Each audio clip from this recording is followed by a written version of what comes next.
Croatia 2006, 15 years after independence. The story resumes with the national team having just been knocked out of the 2006 World Cup, their third straight group stage exit. The golden era of the mid to late 90s was now a fading memory. If you haven't seen part 1 to this series on the story of Croatia, which explores their journey from their War of Independence to 2006, you can find it in the card above or the link in the description, before returning to this video after. But here and now we will be discussing the next 16 years and the next 8 major tournaments that have taken place, exploring how a nation of just 4 million inhabitants has gone from independence to a World Cup final, usurping some of the biggest nations in the world while being deeply rooted in their cultural ties. Ladies and gentlemen, we are digging back through the archives once again to explore the story of Croatia, international football's biggest overachievers. So here we sit in July 2006. Croatia have been knocked out of the 2006 World Cup and are now going through the grieving stages, heading towards acceptance. Zlatko Kranjčar, father to former Spurs midfielder Nico, was removed from post following the disappointment in the World Cup. Incoming was young manager and former member of Croatia's 1990s golden era, Slaven Bilic, bringing the iconic Robert Projanecki and Aljosa Asanovic with him as part of his backroom setup. It was an all-star cast lineup for Croatia, but could they use the experiences of their playing days to propel Croatia back into contention? The jury was out on that one. Their first priority was to qualify for Euro 2008. In their qualifying group for the tournament, Croatia would face some stiff opposition. England, Russia, Israel, Macedonia, Estonia and Andorra would be joining them in their qualifying group. Performances would need to be strong to reach the top 2. At the halfway stage of qualifying, things were going well for Croatia, with 5 wins from 6, including an all-important victory over England in Zagreb. Maintaining that form would be vital to qualifying, and the Blazers were successful in that endeavour as they ended up topping the group with main competitors England and Russia faltering. Critical to Croatia's success in qualifying was Euro 2008 Brazilian-born Arsenal striker Eduardo da Silva. The dynamic forward had scored 10 goals en route to the finals and was a key man for Bilic's side. However, away from the national team, he was also a key player for Arsene Wenger's Arsenal, who were going on a title charge. However, this was majorly derailed in a 2-1 away defeat to Birmingham City, in which Eduardo suffered a horrendous leg break that was so graphic that broadcaster Sky Sports refused to show the incident. It took the striker over a year to recover and thus ruled him out of contention for Euro 2008, which would be a major blow for their nation. Going into the tournament, Croatia were cautiously optimistic despite the injury to Eduardo da Silva. For Euro 2008, they were drawn into Group B alongside Austria, Germany and Poland. And first up for the Croats was Austria, one of the 2 hosts for the tournament. Despite a gutsy performance from the hosts, it was Croatia who would take victory in this one through a Luka Modric penalty. That's right, we are now beginning the Luka Modric era. I have a feeling we're probably going to hear a bit more from him later. Nevertheless, the best possible start had been realised before their next great test, which would be Germany. They had also got off to a great start, having beaten Poland by 2-0, with both goals coming from Polish-born Lukas Podolski. And in the match against Croatia, he was on the score sheet yet again. But it wasn't enough for Germany, as Croatia won the game by 2-1. It was a reaffirming message to the rest of the competition that the Balkan nation was back. With qualification secured, it was just left to face Poland and see if they could maximise their points. An early second half goal from Ivan Klasnic proved to be the difference as Croatia beat Poland 1-0 to get 9 points from 9. More crucially though was the end of Croatia's duck. They had gone a decade without getting through the group stage, but now the knockouts beckoned. The team to face in the quarter-final would be Turkey, a team who you could never count out. In their group, they had found a 92nd minute winner against Switzerland and came from 2-0 down against the Czech Republic to win 3-2 courtesy of another last-minute goal, which if they hadn't have found would have been them being sent home. Remarkably though, the best was yet to come from Turkey. In this match, Croatia created a flurry of opportunities but could not find the goal within the 90 minutes, so the game got sent to extra time. Turkey goalkeeper Rüstü Reçber was marvellous throughout the match until the 119th minute when he was too quick off his line and gifted a free net for Klasnic to head the ball into. Croatia's applause was rapturous. They were certain they were through to the semi-finals. But were they? It seemed that Bilic's men had forgotten the unofficial mantra to Euro 2008, which was write Turkey off at your peril. In the 122nd minute, a floated ball into the box dropped to Semar Semturk, who smashed the ball into the top corner, silencing the crowd and sending the match to penalties. And in the shootout, Rüstü atoned for his error, saving the crucial penalty against Croatia as Turkey prevailed and Croatia went home. Despite the devastating defeat to Turkey, it's important to recognise the major strides that Croatia had taken in the competition. Their performances to reach the tournament were of great quality. To win all 3 group matches against some tricky sides was impressive to say the least. The 2 young midfielders of Luka Modric and Ivan Rakitic looked like spiritual successors to the great Robert Prosinecki from the golden generation of the 90s, something which had been greatly missed in the decade of decline thereafter. And even in defeat, Croatia had been the better side against Turkey, and perhaps if they had the likes of Eduardo da Silva available, they would have made it further. But alas, they had to settle for what they got.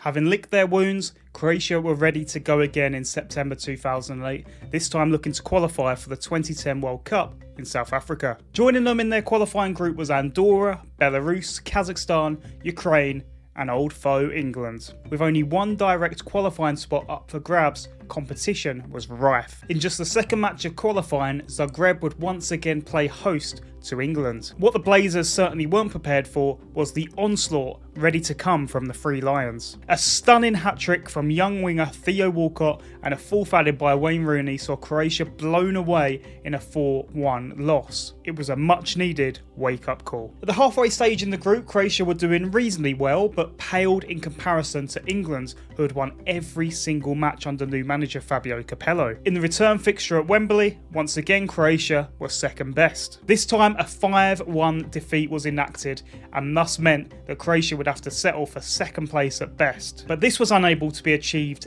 either, as Ukraine picked up a stunning result against England to take them ahead of Croatia. For the first time since independence, Croatia had failed to qualify for the FIFA World Cup, a major setback to their recovery.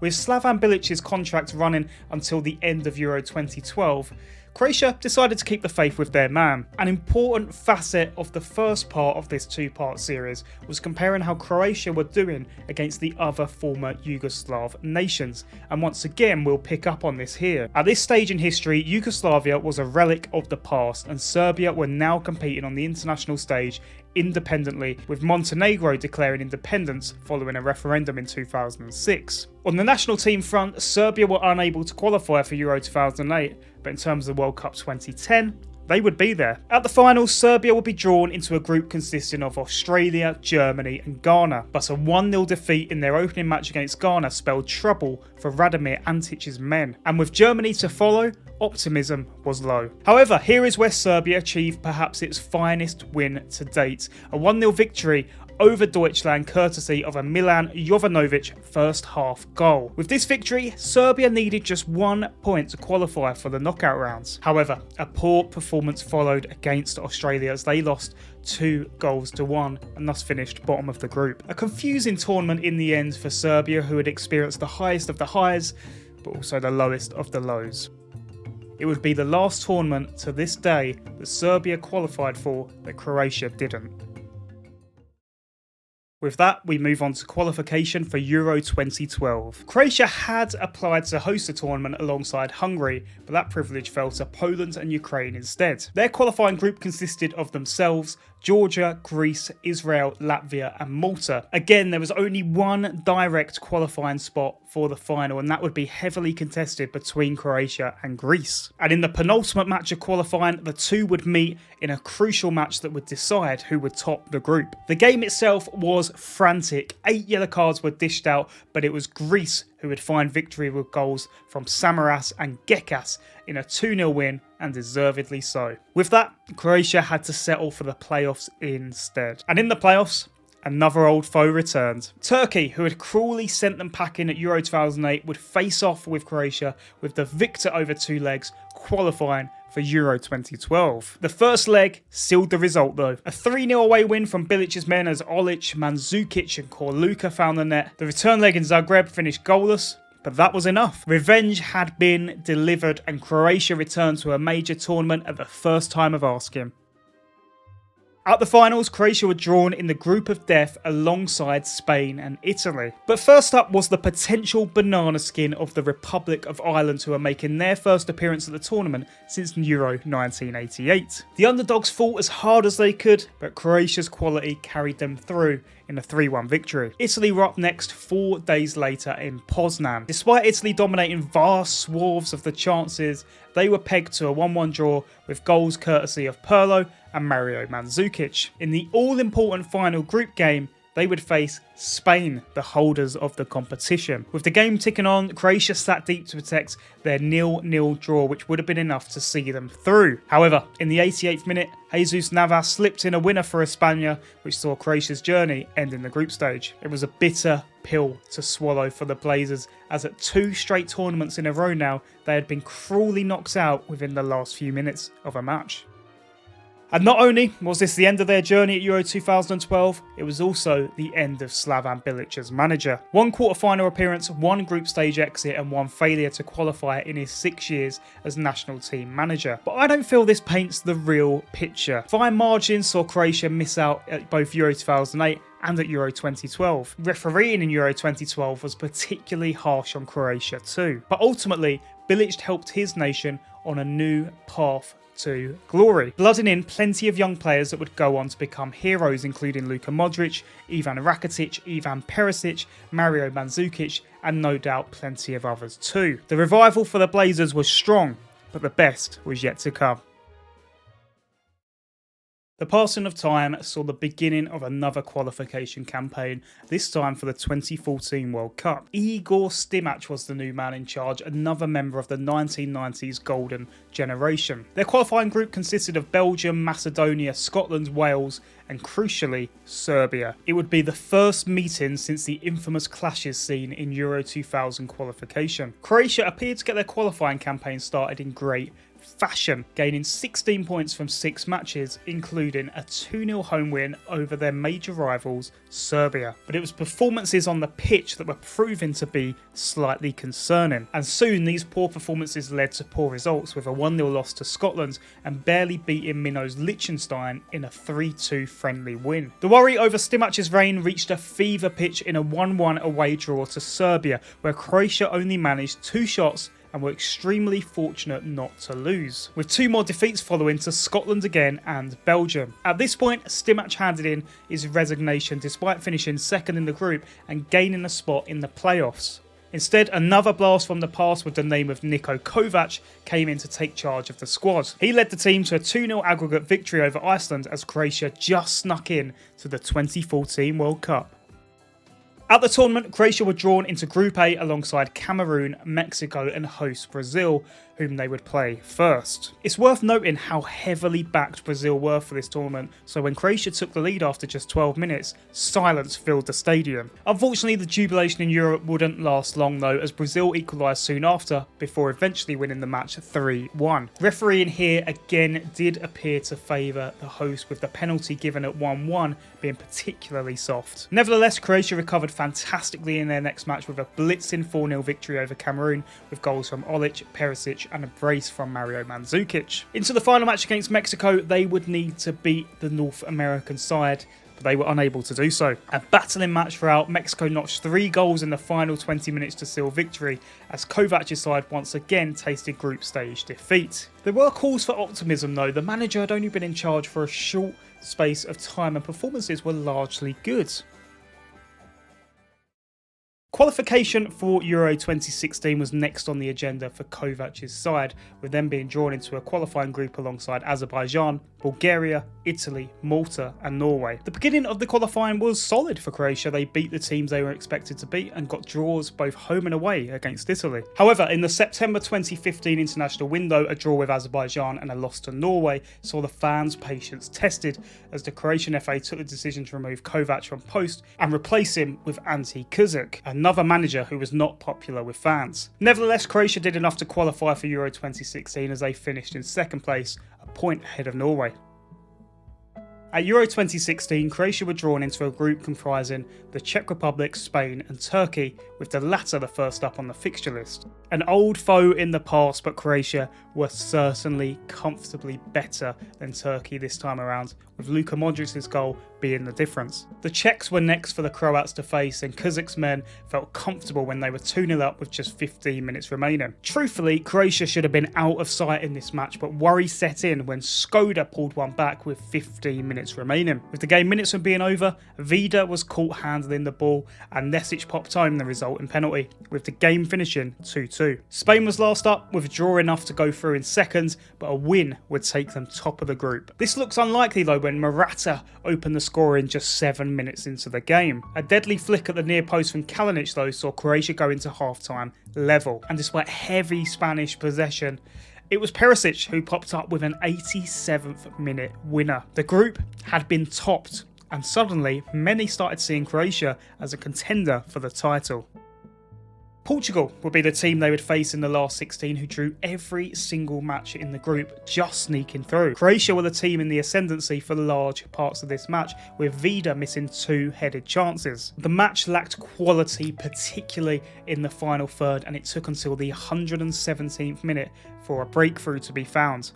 But unfortunately for Kuzic's men, it was Quaresma who found the winner for Portugal. Portugal themselves would end up going on to win the tournament, whilst Croatia would have to sit and wonder, what if? Kuzic would hold on to his job, but it would be time to say goodbye to Dario Srna, a fantastic, consummate professional for Croatia over many years, an unsung hero whose 134 caps and 22 goals from right back were an achievement within itself. The new captain to be announced was none other than Luka Modric.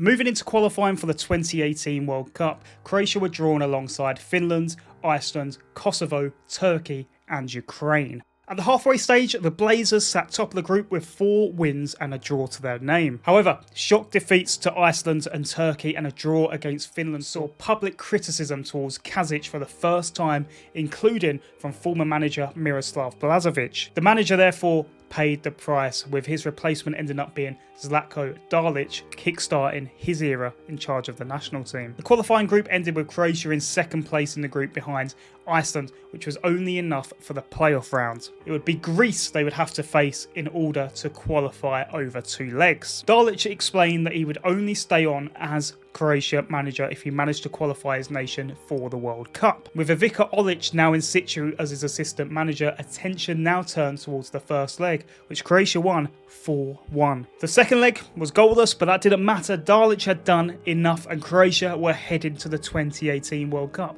where surely they didn't have any chance of doing anything special.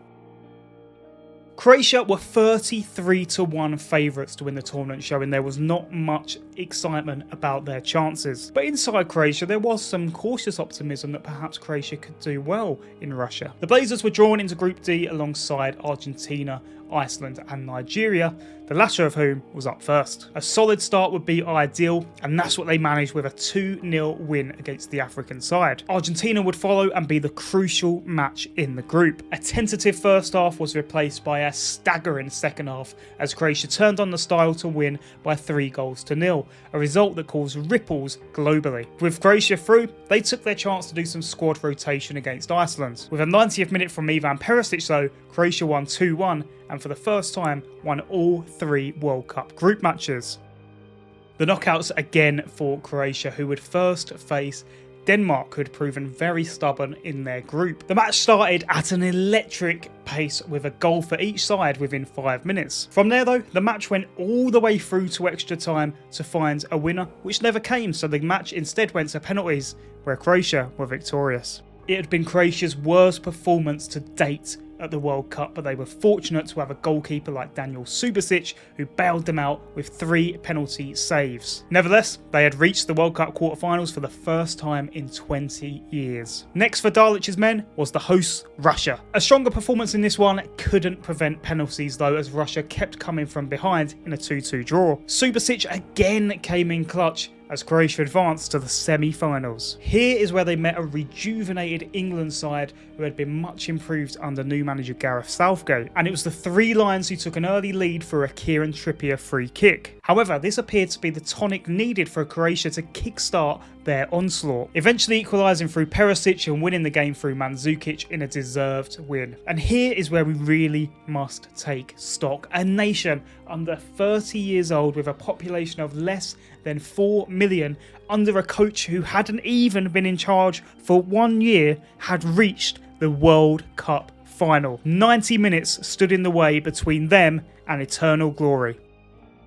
France were the team in their way though, with a squad brimming full of talent and redemption on their minds, having been defeated finalists at Euro 2016. Both nations' leaders were in attendance, with Emmanuel Macron in a traditional suit, but it was Croatia's president who stole the show by wearing a Croatian national team shirt. The match itself was a corker. Both sides pushed and pushed for the win. France took an early lead before Perisic equalised. Both goals were relentlessly pursued after, with France adding a second, third and fourth before Mario Mandzukic picked up a consolation second for Croatia. So they were unable to lift the trophy, but what an achievement for Dalic and his men. Just the 13th nation in history to reach a World Cup final. They will likely point towards the penalty given to France for being a bit soft, and whilst I agree, I think France were probably the better team on the balance of play. The golden generation of the 1990s had been eclipsed 20 years later. Captain Luka Modric picked up the golden ball, and the team returned home to spectacular scenes from jubilant Croatians who showed just how proud they were of their nation. Once the dust had settled, it was time again for another qualifying campaign. In the meantime, however, was the inaugural UEFA Nations League, in which Spain absolutely decimated Croatia by 6-0 as they finished bottom of the group, only avoiding relegation due to a revamp of the process. The love affair with the national team seemed to be coming to an end as attention turned towards qualifying for Euro 2020. They were drawn into a qualifying group consisting of Azerbaijan, Hungary, Slovakia and Wales, probably the easiest qualifying group Croatia had ever had. But that didn't stop them from making incredibly hard work of it, being the only team to drop points to bottom side Azerbaijan and not being convincing in many performances. Nevertheless, they did enough to qualify for the ever so slightly delayed Euro 2020.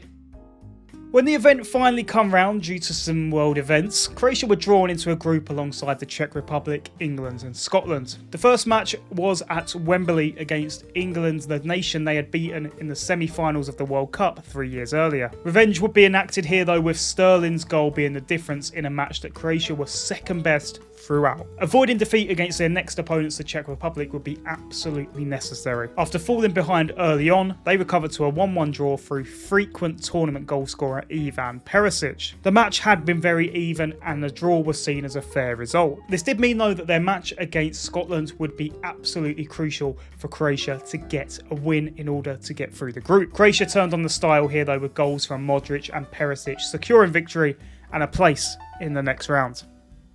Here is where they would meet Spain, a team who had come alive in the final group stage matches and whom you always felt, if they could get it right, could go far in the tournament. This match was electrifying. The Spaniards unsurprisingly dominated a lot of possession, but Croatia were just as devastated on the counter. When La Roja nudged 3-1 ahead with just 15 minutes remaining, you'd be forgiven for thinking the match was over. But an Orsic deficit halver and a Pasalic 92nd minute equaliser sent the game into extra time that was oh so common for this this Croatian era. However, in Copenhagen it was Spain who would find another gear, with Morata and Oyarzabal finding a 4th and 5th to win the match 5-3. In the end, it was a difficult tournament to gauge for Croatia. Performances had definitely dropped since the 2018 World Cup, and the group stage was hardly convincing. Yet against Spain, they were competitive, they played a good game, though they were defeated. It was here where the first rumblings of discontent against Dalic began to be felt ahead of qualifying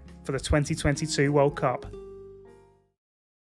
Once again, between the end of one tournament and the start of a qualifying campaign for another, was the filling of the UEFA Nations League. Croatia once again performed poorly here, narrowly avoiding relegation with big losses to both Portugal and France, and concern over their results seeped into their qualifying for the 2022 World Cup as well. They were drawn in their group alongside Cyprus, Malta, Russia, Slovakia and Slovenia, the latter of whom Croatia lost to in their opening match. Calls for Dalic to lose his job were certainly present at this time, but never came to fruition. Instead, he got on with the job of qualifying Croatia for the tournament, which he managed successfully. Doing so, he became the first Croatian manager to qualify for 3 tournaments. Going into the 2022 World Cup, Croatia were even less fancy than in 2018. The narrative was that this Croatian cycle had already peaked, with many players being past their best. The Blazers were drawn into Group F for the tournament alongside Belgium, Canada and Morocco. It was the African side they would face first in an evenly contested match that yielded no goals and a point for both nations. Canada would come next, competing in just their second ever World Cup. They proved no match for the Croatians though, as they ran away with the contest 4-1. In the final match, Croatia and Morocco were on 4 points with Belgium on 3, showing the magnitude of importance for the final match. Morocco would end up beating Canada to top the group, whilst Belgium and Croatia played out a goalless draw that was enough for Dalic's men, but sent Roberto Martinez and his side home. Zlatko Dalic had once again guided his nation through a group stage.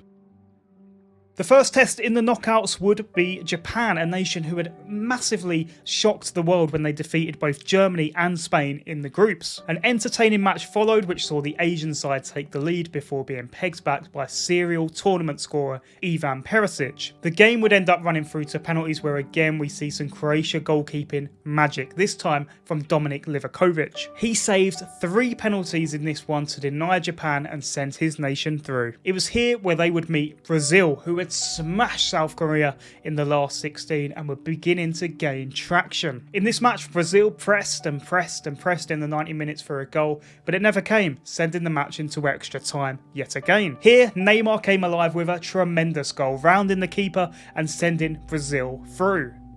Or did he? With just a couple of minutes to go, Petkovic aimed a shot towards goal that took a major deflection, went into the back of the net and sent the match to penalties once again. Croatia at this point were undoubtedly used to the match going to penalties, and it showed as they scored every single one of their penalties and Brazil missed 2. This once again sent the European nation into the last 4 of the tournament. For the 3rd time in 7 World Cups, Croatia had made at least the semi-finals, a record that could only be equalled by Argentina, Brazil, France, Germany and the Netherlands, showing Croatia was very much amongst the elite. In the semi-final is where Croatia would meet Argentina. A ravenous Messi and co were in pursuit of their first World Cup since 1986. Here proved a step too far for Croatia on this occasion, as the South American bested them all over the park, eventually finishing as a 3-0 win. It was disappointing for Croatia, but given how unfancied they were before the tournament, they had to be commended for proving yet again that they were capable of competing at the highest level. But it wasn't home time yet, as they had to play in the 3rd place playoff against Morocco, who had also been in their group. An early Guardiola goal was neutralised by Dari for Morocco, with Miroslav Orsic providing the winner. It took Croatia's record to 1 silver medal and 2 bronze medals, and thus cemented their place alongside other international heavyweights. And lastly, it also proved that sticking by Dalic was the right call to make. And as we catch up to modern day, it's important to reminisce on this incredible story so far. On the 5th of July 1992, Croatia played its first friendly as a FIFA member against Australia in a 1-0 loss. In March 1994, Croatia entered the FIFA World Rankings in 125th position. 4 years later, they were bronze medalists at the 1998 World Cup in France. It was a remarkable rise from a team comprising of now legends Goran Vlahovic, Davor Šuker, Slavan Bilic, Robert Projanečki, and many more, being led by the eccentric Miroslav Blažević. The period after proved to be a low for the Croatian national team though, with 3 group stage exits and also not even making Euro 2000. This was until Bilic returned as manager, who ushered in a new generation and set the blueprint on the path to success for Croatia. Tributes again must be paid to honourable members of the time, including Dario Srna, Eduardo da Silva, Ivica Olic, etc., as we also welcomed in Ivan Rakitic and Luka Modric for the first time. Another period of wilderness came for Croatia again though, until the arrival of Zlatko Dalic. His era of management had remarkably surpassed Blažević, delivering both a silver and a bronze at 2 World Cups. New legends here include both Modric and Rakitic of course, but also Mario Mandzukic and Ivan Perisic. And as we reach present day with Euro 2024 qualification being secured, we turn towards the future hopes of people like Josko Gvardiol. It truly has been an unprecedented journey, one unique to almost any other taking place in such a short period of time. A major title still eludes Croatia, but for how long? Who could possibly know? For now though, thank you so much for joining me on this incredible 2-part journey into the story of Croatia. I will see you in the next one.